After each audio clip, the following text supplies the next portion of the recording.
Everyone, in this video I'm going to show you how to set your YouTube channel as not made for kids. So what it is, first of all, you go to studio.youtube.com. We're using the website because it's the best to use. And once you next thing you're going to do is you're going to go all the way down until you see settings at the bottom of the left panel.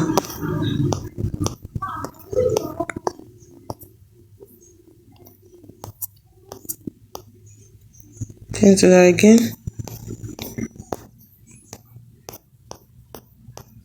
So this is the settings. You tap on settings. If you're using a desktop, you see it at once. You don't need to go through all this pinching and spreading. Okay, next thing you're going to do is you tap on channels under settings. Channels. Then you can see basic information. Tap on advanced settings.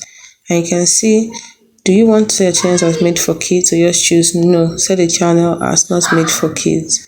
And it's as simple as that. Hope you found this video